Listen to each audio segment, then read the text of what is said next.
Dans les pistes de solutions, Manuel Domergue, j'ai envie de vous poser une question, parce que l'urgence, elle dure globalement depuis 15 ans, quoi.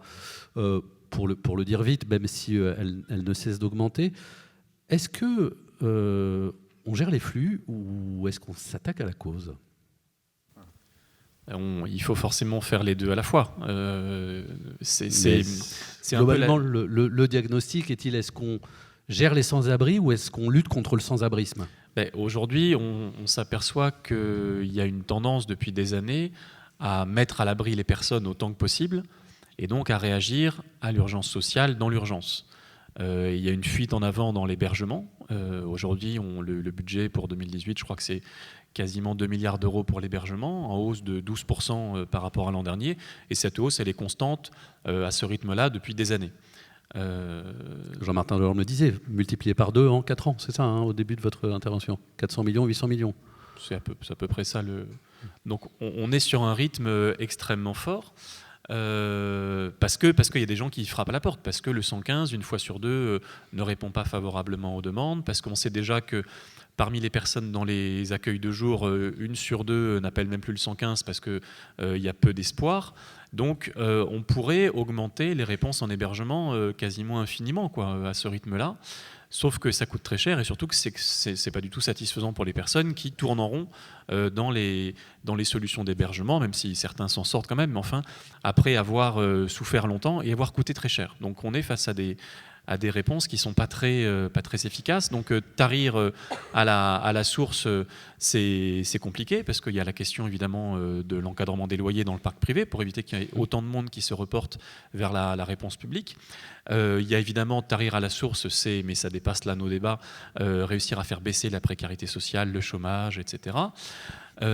Et toute la question du logement d'abord, qui se pose depuis 10 ans en France, puisque c'est à partir de 2009-2010 que ça a été déclaré comme une priorité, et ça a été un peu abandonné, puis là ça revient sur le devant de la scène.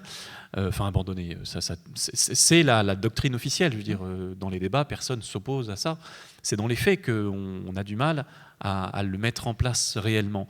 Pourquoi ? Parce que faire le logement d'abord, ça veut dire quand même investir sur les solutions de logement, avec tous les outils dont on dispose, et puis en inventant d'autres outils, mais sans déshabiller les solutions d'hébergement qui sont nécessaires tout simplement pour des raisons de survie des personnes.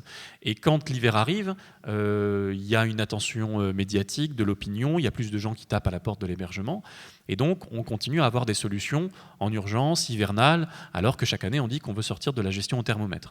Donc pour faire face à cette injonction un peu contradictoire à passer de l'hébergement au logement, mais sans déshabiller l'hébergement parce qu'il y a de plus en plus de gens, on n'a pas d'autre solution que de développer ces deux politiques à la fois et d'espérer un jeu de vase communicant plus tard, dans quelques années, où on pourra baisser l'hébergement vers le logement. Mais à chaque fois, quand on voit des gouvernements, ils nous disent « Bon, alors nous, on veut bien faire le logement d'abord si ça nous coûte moins cher tout de suite sur l'hébergement ».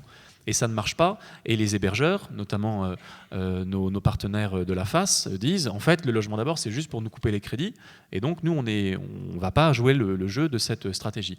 Donc, il n'y a pas d'autre solution, vu la demande aussi massive et urgente, que de continuer avec ces 2 milliards d'euros quasiment d'hébergement, parce qu'on n'a pas le choix, parce que quand les gens y meurent à la rue, il faut leur trouver une solution, mais en parallèle, d'augmenter les solutions de logement.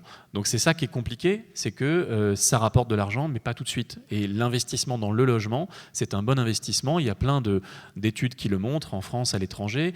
L'expérimentation de la Dial, très intéressante, un chez soi d'abord, dont on parlera sans doute plus tard, montre que même pour les personnes dont on peut penser qu'elles n'ont pas la capacité à habiter adaptée, en fait, quand on leur propose une vraie solution de logement, aussi pérenne que possible, avec un vrai accompagnement très fort, adapté aux personnes, les personnes, à 90%, 4-5 ans plus tard, n'ont pas posé de problème, un peu comme vous le disiez dans votre cas.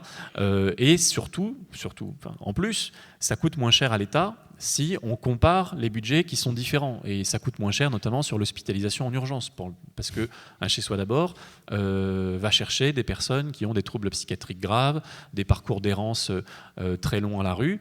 Et une fois que ces personnes sont en logement, peuvent commencer à suivre des soins de manière beaucoup plus régulière et donc solliciter moins souvent, moins en urgence, les services hospitaliers qui sont ceux qui coûtent le plus cher.